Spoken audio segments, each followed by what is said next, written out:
Hey, what is going on, everybody? Boilon here, back for another video on Raid Shadow Legends. And in today's video, and I know I'm probably a little bit behind on this, I want to talk about the new fusion event character who is going to be coming out next week, called Pelops the Victor. So another Argonite fusion champion on the back of course, Cassandra from the Assassin's Creed. But he does have a very interesting kit on some stuff which I actually had no idea about. He has a buff that I've never heard of before. I think it's in the game, but it's just it's not frequent on a lot of the characters. And I hear on places like Reddit and such, like, you could skip this guy, but like, I'm pretty sure, based on what we talked about in the last video, which was the new fusion kind of system that they're doing for past fusions, you really can't skip, or you shouldn't skip any of them, right? Because you need to get these tokens, and you can only get the tokens by completely clearing a fusion event.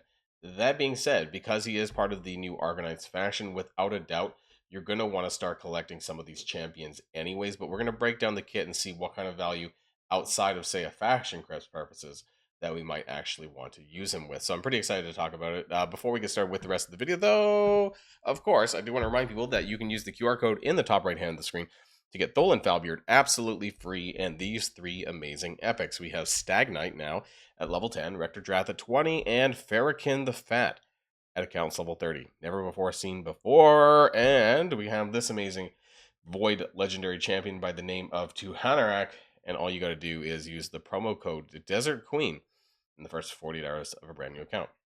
Okay, so let's break this down, right?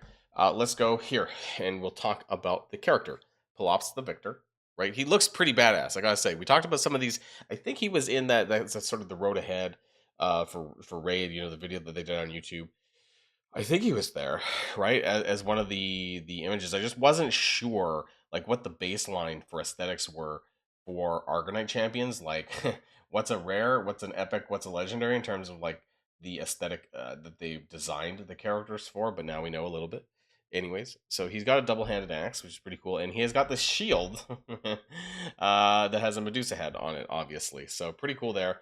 Has this kind of gladiator kind of a look on him.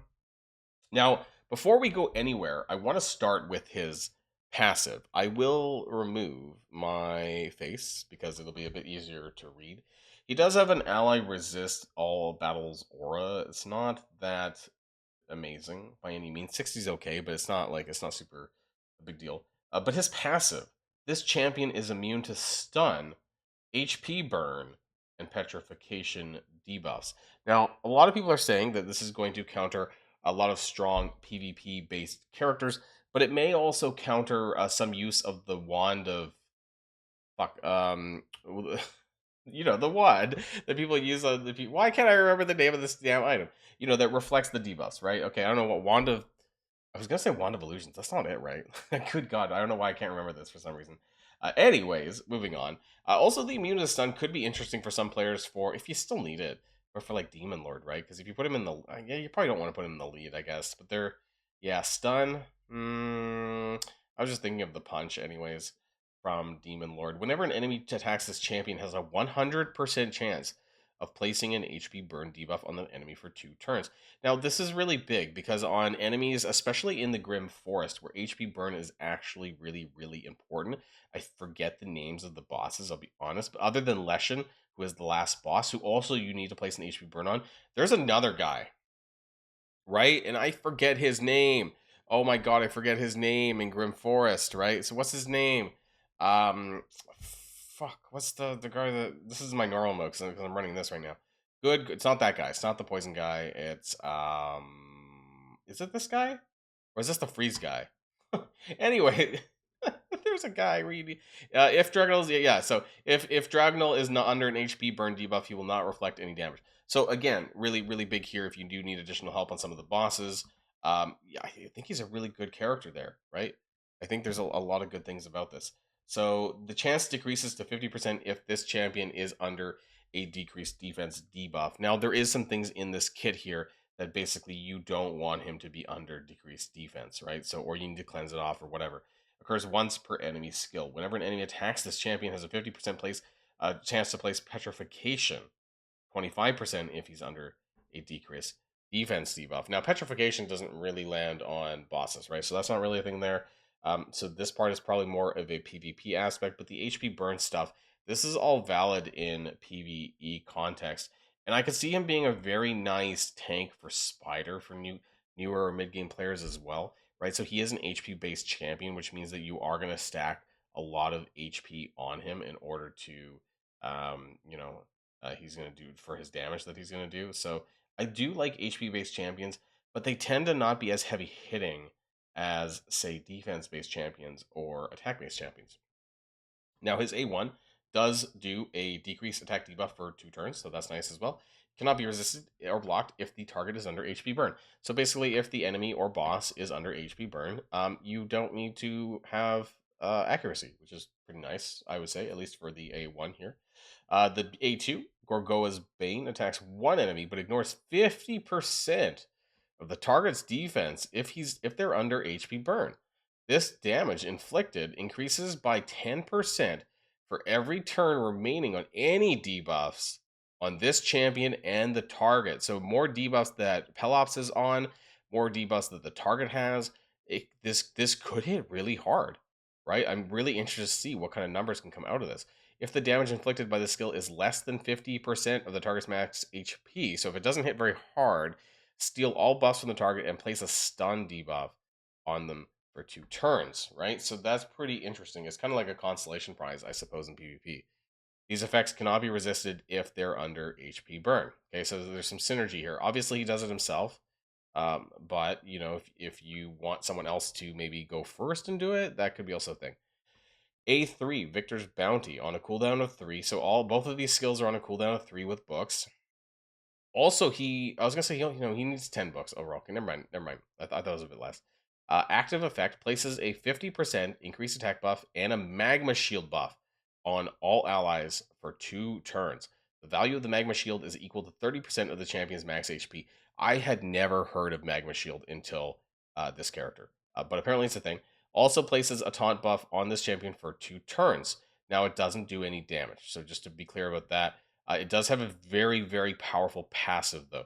Decrease the damage all allies receive by 20% while this champion is not under decreased defense. So it is a bit unfortunate there's no attack associated with this. Also, no free turn buff associated with this either. But the decreased damage by all allies by received by 20% makes me feel like this character could be very valid in in clan boss content, at least in some clan boss content. Maybe Hydra, Demon Lord if you need it, that kind of thing, and of course future Argonauts content as well. Now, what does Magma Shield do? Well, that's a great question, actually, because I did not know that much about this, which prompted me to look it up. But because I can't remember right off the top of my head without actually looking it up, I don't know why I clicked on Galathier, but I think if we just go to the, of course, the more info and the buffs, it should be. I don't know where it is on this list, I'll be perfectly honest, because things are a bit crazy now, but it should be somewhere on here, right? There's a lot of buffs. A lot of buffs and debuffs in this game. Oh my god, there it is. The champion's HP bar is reinforced with a magma shield. The indicated number of turns. Damage is calculated as normal, but is first applied to the magma shield, so kind of like a regular shield, unless the attack is stated to ignore shields. When the magma shield buff expires, or the value of the magma shield reaches 0, buff is removed, and further damage is applied. When damage is dealt to a magma shield, it is first applied to the magma shield, then an equal amount of damage is also dealt back to the attacker. So it's kind of like a reflection. It's like a damage reflection of sorts. They just had to give it, a different name, that kind of thing here as well. But it also acts as a regular shield too, right? So it's a shield that also kind of reflects damage. So this is pretty nice because it is, of course, a party buff for Pelops. And yeah, I'm pretty interested to see what kind of damage. I'm gonna have to wait, right? Of course, to see kind of what the other raid content creators do on their test server, things like that. But he's another character for the Organized Champions we're going to start to see more of.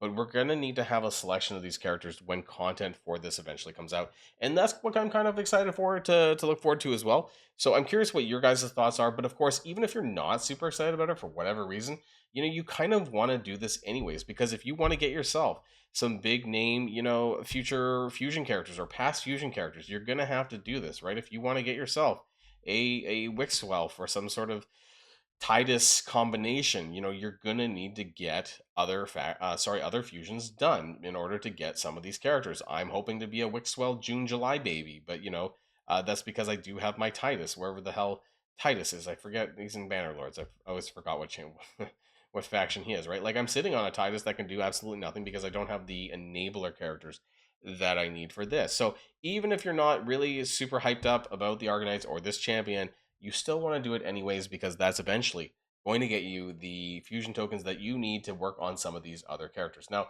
I do want to talk about some of the other reworks that are happening as well. Apparently, through the month of March, we have Lugan the Steadfast from Bannerlords. If you have these characters, I know nothing about this guy, but he did get an additional passive down here, which is pretty interesting. When an enemy attacks an ally under a shield buff, counterattacks with the champion's A1. The damage inflicted by this champion increases by 10% for each active buff on allies placed by this champion.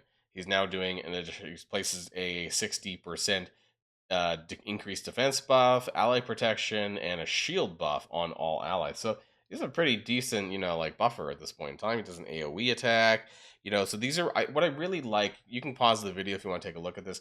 I actually think I really love that raid. Well, they only do 2, it'd be nice if they did more reworks. They do kind of do like about 2 reworks almost every month. So that's pretty nice. And I would say this is probably the biggest one, is Harvest Jack. Now, the funny thing about Harvest Jack is that he was available on a new player promo link for content creators back in like October or like September, October. And I was kind of wondering why, but it's a bit late now. However, if you do have Harvest Jack, they are doing a fair bit of a increase on him. Yeah, so he does, and he's getting a new passive as well. Yeah, so it's a pretty interesting stuff here. Let me know. Do you have Harvest Jack? Is this something that you'd be looking forward to? He's going to do a bit more damage. He's going to have more stuff on him. His A2 is quite significant. I guess it guarantees things a little bit better. He no longer has to have fear debuffs on them in order to do some of these other things. Removes all buffs from each target AoE. Places 50% decrease attack debuff and block buffs. It was conditional before, right? Some of this was conditional, and now it's not. And it also grants an extra turn, so it's a free turn attack to do that A2, which is pretty cool, right? True Fear for 2 turns instead of 1 turn. Yeah, so a lot of extra better things here going on. I love that Raid does that, so I'm pretty happy that this is a thing. Let me know though what your thoughts are in the comments down below. Do you have Lugan? Do you have a Harvest Jack? And are you looking forward to the new Fusion Champion? Now, before we go, of course, I do want to remind people that if you haven't started playing Raid yet, then what are you waiting for? Download using the QR code in the top right hand of the screen to get Tholen Falbeard at the start of your journey, and also Stag Knight, Rector Drath, and also Farrakhan the Fat for the first time. 10, 20, and 30. Pretty great champions. And also you can get yourself Hanorach, Void Legendary from the Barbarian faction. Amazing support champ. Use the promo code Desert Queen within the first 48 hours of a brand new account. That's it from me, everyone, and I'll see you guys all on the next video.